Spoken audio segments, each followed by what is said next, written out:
What's up, Tailgaters? You're in the booth with Tailgate Nate today. Welcome to my channel, and bowl game season preview predictions are continuing here. The last game that is going to be taking place here on bowl opening day here this upcoming Saturday. We're going to take you to Shreveport, Louisiana. Hopefully I said the name of that town correctly. It's the 47th annual Independence Bowl, and we have our first P5 versus P5 matchup in bowl season. That's the California Golden Bears and the Texas Tech Red Raiders. Someone is going to finish above 500 while the other is going to finish below. We'll dive on into everything Golden Bears and Red Raiders here in just a minute. But before we do that, you guys know I have to say thank you for all the love and support you've shown to this channel as of late. It's been crazy to me. And if you want to continue to show your support, hey, any way you interact with this channel helps us support what I do here on YouTube. So whether that's watching the video, subscribing, ringing the bell, liking, commenting, sharing, or anything else you guys do to interact with the channel, it means a lot to me. So thank you so much. And as I've done throughout every bowl game preview prediction so far, I'll say it again. Sometimes it can be really tricky to keep track of, okay, who's opting out, who's not playing, who are the transfers. So I have a list of names, but if there are any other names that come out after I record and upload this video, or if there's any names that I just quite simply forgot, Golden Bear fans, Red Raider fans, leave it in the comment section down below. That would be very helpful to me. But let's not waste any more time and dive on into the 47th ever Independence Bowl. Starting out with the designated road team, that is the California Golden Bears. They have kind of bounced around in the quarterback room really all season, but they have finally ended up landing on their guy. That is Fernando Mendoza. Has 1,447 yards, 13 touchdowns, and 7 interceptions this season. Now, you do have some other pretty talented quarterbacks in this room that I don't think have played their best football really at all throughout their career. That is Sam Jackson and Ben Finley. Both of them hovering right around 550 to 575 in terms of passing yards. Jackson has a 5-2 interception ratio, while Finley has a 3-4 interception ratio. But Mendoza has the best touchdown to interception ratio and has been the most efficient in terms of completion percentage for this season. A lot of weapons are going to be playing here for the Cal Golden Bears, including that running back in Jaden Ott. Has 1,260 yards and 11 touchdowns on the season. You take a look back at Isaiah Ifanzi as well, 365 yards and 7 touchdowns for him. This is the Cal rush game that has really been able to get it going this season. And even though they did lose J. Michael Sturdivant to a team that we actually just previewed in the UCLA Bruins, still a lot of phenomenal pass catching talent out here. Jeremiah Hunter, Trond Grizel, Taj Davis, Jack Injuries, the tight end, and even Ott out of the backfield can be a pretty good receiving option for this team as well. Now, this is an offense that is not super fantastic on third downs. However, they still are pretty solid, and the offensive line is solid enough as well. But this is the team that struggles with turnovers. They have 13 interceptions, 11 fumbles lost on the season. That's something they've got to clean up here against Texas Tech. But we'll talk about why that might not be the biggest issue here as of late. But I don't believe Cal's played in the game this year where they haven't turned the football over. So that'll be something very interesting to watch. When you move over to the defense here, well, hey, the rush defense really has had their moments, but the pass defense is where this team really suffers. And you lose a couple really good leaders on this defense. Your leading tackler and Caleb Ilarms-Orr, who had 87 tackles, 1 sack, 1 pick. He is electing not to play in this bowl game. Might have entered the portal, might have opted out again. I'm not too sure. All I know is that he is not with the Cal Golden Bears to play in the Independence Bowl, and that is a huge factor to this defense. He also had 6 passes defended on the year, including a fumble recovery as well. So an absolute leader, an absolute unit. He plays really, really good, hard-nosed defense, and he is going to be a huge loss to this Cal Golden Bear defense. You also have Jeremiah Irby, who had 26 tackles, also 6 pass defended, and an interception. He will not be playing in this game either. And you're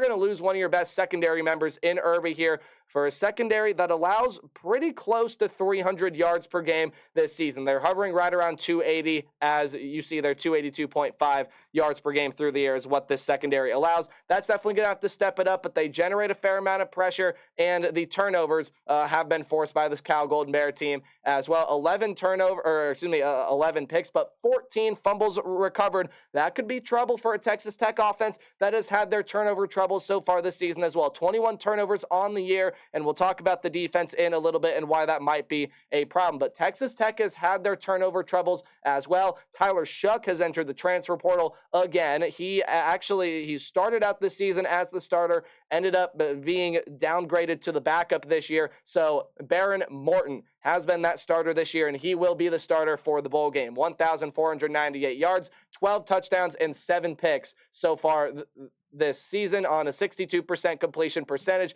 He's got a lot of really, really good weapons to be able to work with in the wide receiver room.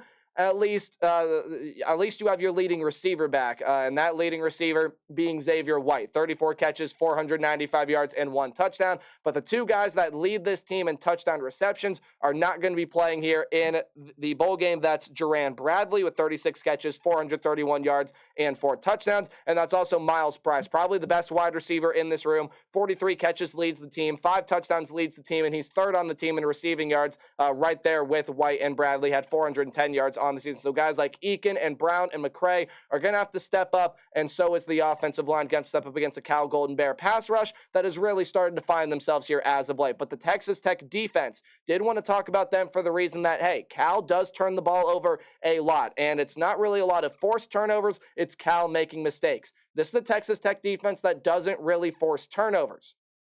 They only have 13 turnovers forced on the season. 13 turnovers is not a lot. That's just over 1 turnover per game. So if you're going to want to take advantage here for Texas Tech to be able to win this game, you have to be able to take advantage of the mistakes that Cal makes. And you're also probably going to have to force Cal into some turnovers there as well. But overall, this defense isn't really too bad, hovering right around 400 yards per game, around 27 points per game there as well. However, the third down defense is not great. That is something this Red Raider team is going to have to step up here because Cal, especially as of late, has really started to get it going there on third down. But not really a whole lot of defensive players out here for Texas Tech. A lot of really, really good players here, including in the secondary, C.J. Baskerville, Dadrian Taylor Demerson, who leads the team with 4 picks. You also have Dunlap, who has 3 picks. Really good ball-hawking secondary there. That's where most of the turnovers have come from. You have 10 picks, only recovered 3 fumbles this year.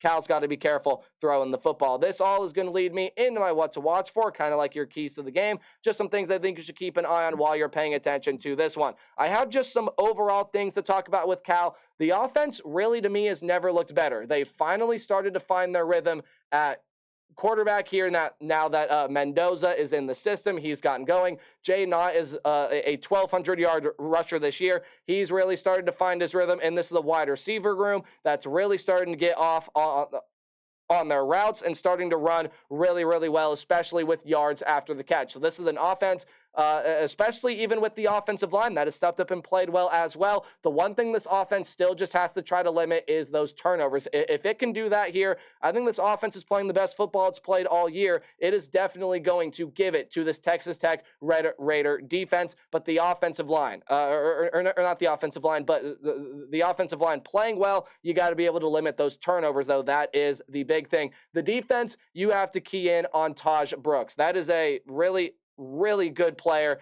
there that I didn't even mention when I talked about the Texas Tech. Shame on me. He's a 1,400-yard rusher. Taj Brooks is a absolutely phenomenal player. The defense has to key in on him. He is the feature of this offense. Now, the secondary, I've talked about it already in this video. They are very, very, very vulnerable, but they do have some good moments. You take a look at what this Cal secondary has been able to produce: 47 pass defended and 11 picks. So they have forced their turnovers, and they also have been able to really force the issue at times there, right? So while the secondary is vulnerable, they do have some good moments, but they need to step up and limit those big plays. However, the Texas Tech may not take many big shots because Taj Brooks, again, shame on me for not mentioning him back there, because he is vital to this offense. He's going to be the feature of the offense. But again, like I've talked about, this Cal defense, especially in the secondary, is vulnerable. You have to have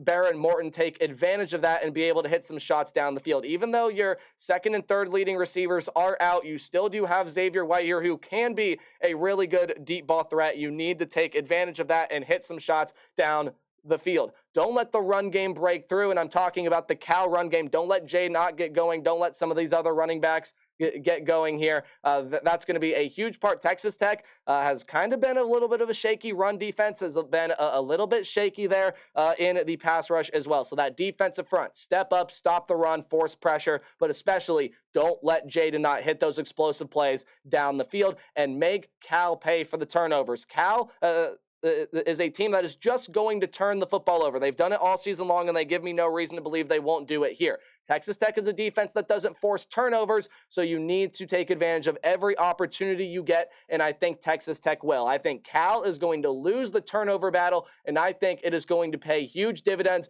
for Texas Tech. I don't really see a whole ton of defense here, but the 1 or 2 turnovers that Texas Tech is going to be on the beneficiary of from this Cal team, I think this is the Texas Tech team that with Taj Brooks, even with those wide receivers out, I think Baron Morton manages a good game, and Texas Tech wins a pretty good offensive game here in the Independence Bowl. I got him winning this one 37-31. I think Baron Morton plays a good game. And Cal, I just think one too many turnovers is going to end up costing them a bowl game win. So Tech finishes above 500 while Cal finishes below, but 2 really good seasons here for both of these teams, of course, making a bowl game. Let me know how you guys see this one playing out in the comment section below. And hey, as always, remember to play hard but tailgate harder. See you guys in the next video. Goodbye.